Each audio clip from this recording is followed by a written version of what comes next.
Hello, I'm Nick Fisher. Will the tribulation last for 7 years? Will the wrath of God be played out for 7 years? Is this the reason why Jesus Christ must come to take his church to heaven at least 7 years before his physical, visible return in power and glory? I'll be looking at this question from the 7 seals of Revelation in this episode, and in the next episode from the point of view of several other very important scriptures.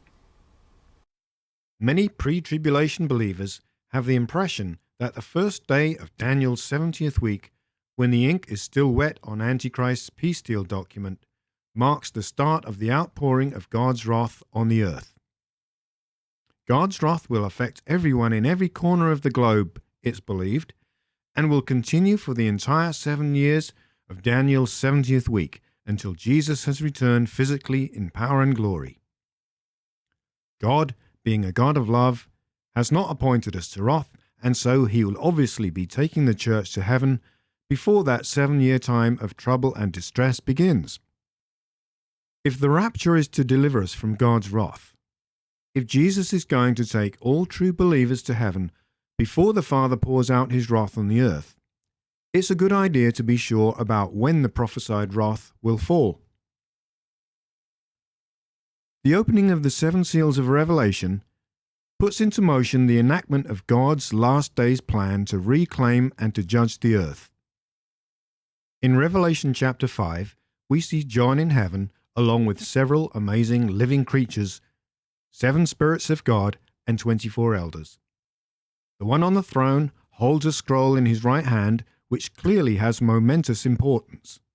Its opening somehow speaks of the initiation of the fulfillment of the will of God, to restore the earth to what it should always have been. In chapter 6, the Lamb begins opening those seals one by one. We first see what are commonly known as the 4 horsemen of the Apocalypse, released in the first 4 seals.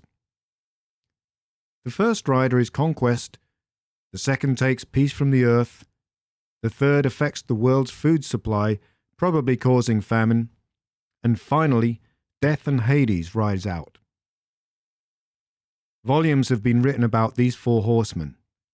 Do they begin their dirty deeds at the start of the proposed 7-year tribulation period, or do they wreak havoc later on?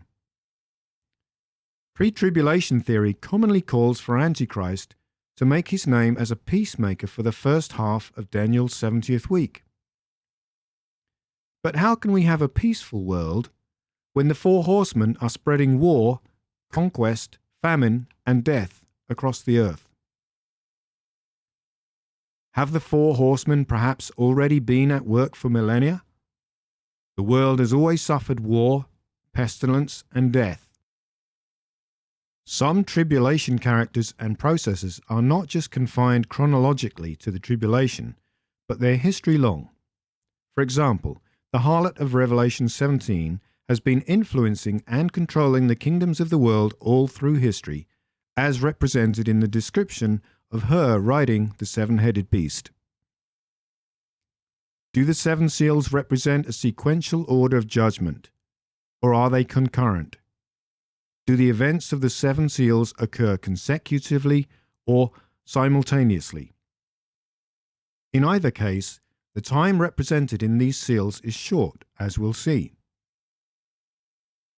The 5th seal exposes the souls of those who've been martyred, waiting for their blood to be avenged. When he opened the 5th seal, I saw under the altar the souls of those who had been slain because of the word of God and the testimony they had maintained.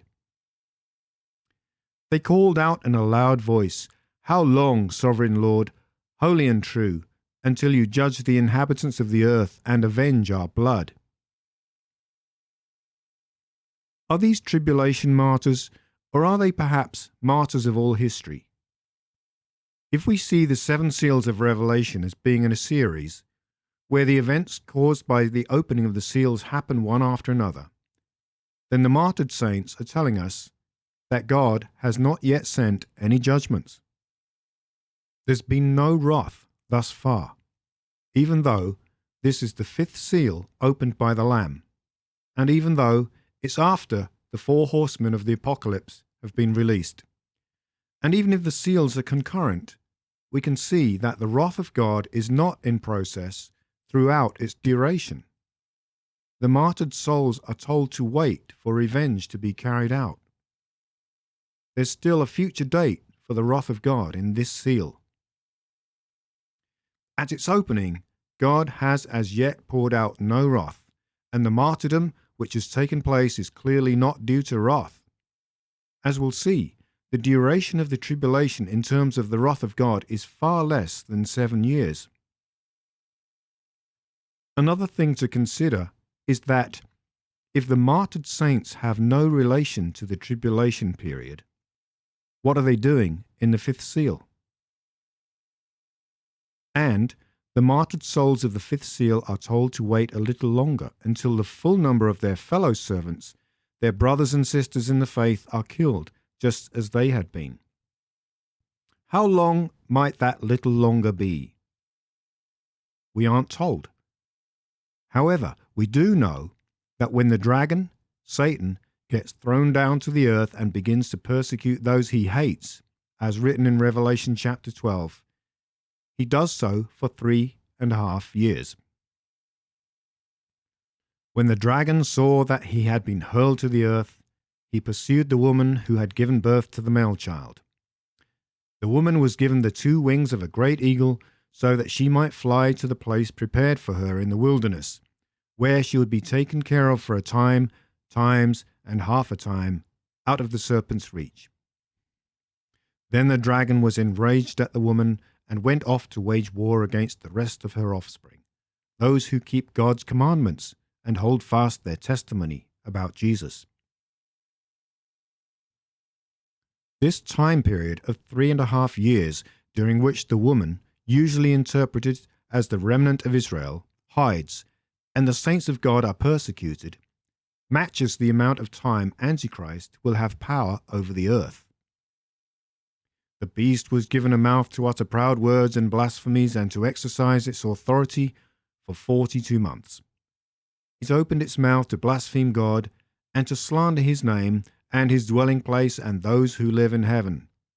It was given power to wage war against God's holy people and to conquer them. Antichrist, then, will persecute believers for 3.5 years. The 10 horns you saw are 10 kings who have not yet received the kingdom, but who for 1 hour will receive authority as kings along with the beast. There's a passage later in chapter 7 of Revelation, placed after the first 6 seals and their judgments are described to us, in which we see a multitude of believers around the throne who've come out of the Great Tribulation. Is this multitude perhaps those servants, the brothers and sisters who martyred souls of the 5th seal were told to wait for? Or does the multitude perhaps just include those martyred saints, among many others? After this I looked, and there before me was a great multitude that no one could count, from every nation, tribe, people, and language, standing before the throne and before the Lamb. They were wearing white robes and were holding palm branches in their hands. And he said, "These are they who have come out of the great tribulation.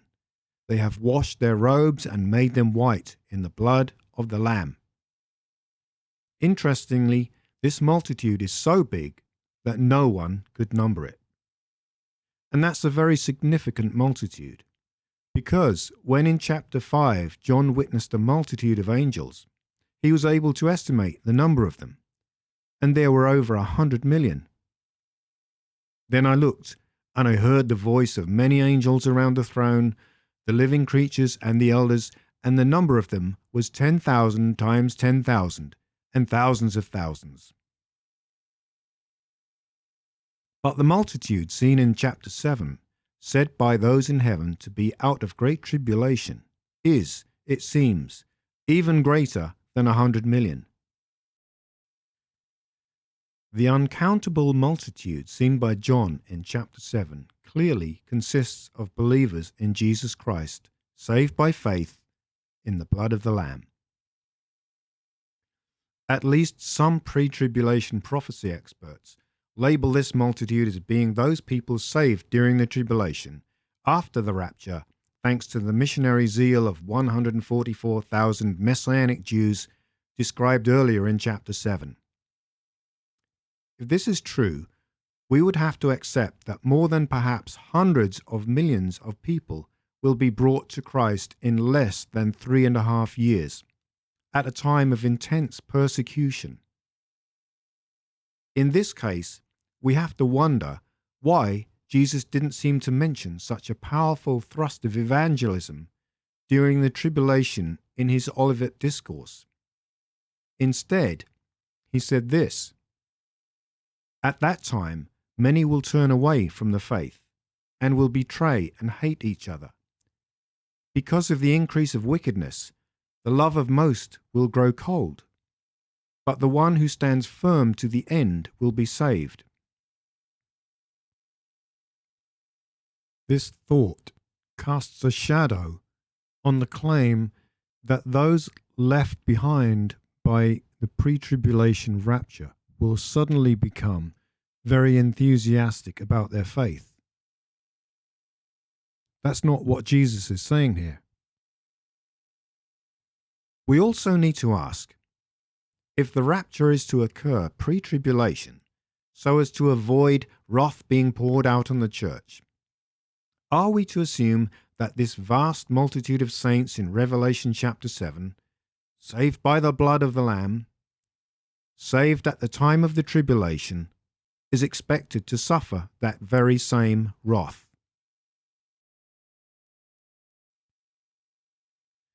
There's something very different about the 6th and 7th seals. They stand apart from the others in their magnitude. The 6th seal opens with a giant earthquake and goes on to affect the very foundations of our familiar physical universe. The sun and moon turn dark, stars fall from the heaven, and the sky rolls up like a scroll.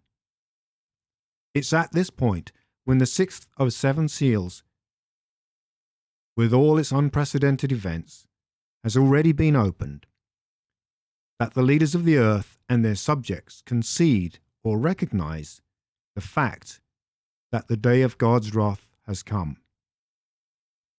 They called to the mountains and the rocks, "Fall on us and hide us from the face of him who sits on the throne and from the wrath of the Lamb. For the great day of their wrath has come, and who can stand?" Why do the kings of the earth and all their subjects only recognize and acknowledge God's wrath upon the opening of the 6th seal and not before, or upon the opening of the other seals? If all the outworkings of the 7 seals are concurrent, they're just different aspects of the tribulation. But logically speaking, if, according to the 5th seal, there's more martyrdom to come, there must also be more tribulation to come. The martyred souls of the 5th seal know that no wrath has yet been exacted on their ungodly persecutors on the earth. But in the 6th and 7th, it most definitely is. The reason for the words of the people of the world. The opening of the 6th seal appears to be a watershed moment when the people of the world realize that the wrath of God is being poured out. It describes a specific point in time and not the entire tribulation. Numerous books and videos have been made painting the Antichrist as a peacemaker and a successful world leader. But when the 6th seal is opened, it's clear that the people of the world, including its leaders, realize that there's no hope of preventing the judgment of God. Most significantly, the agonized cries of the wicked happen at the actual time of, or even after, unprecedented judgments of the 6th seal, which include the sky rolling up like a scroll. No such colossal judgments occur in any contemporary discussion of the assumed first half of the tribulation. The heavens receded like a scroll being rolled up, and every mountain and island was removed from its place. Then the kings of the earth, the princes, the generals, the rich, the mighty, and everyone else, both slave and free, hid in caves and among the rocks of the mountains. They called to the mountains and the rocks, "Fall on us and hide us from the face of him who sits on the throne and from the wrath of the Lamb. For the great day of their wrath has come, and who can withstand it?"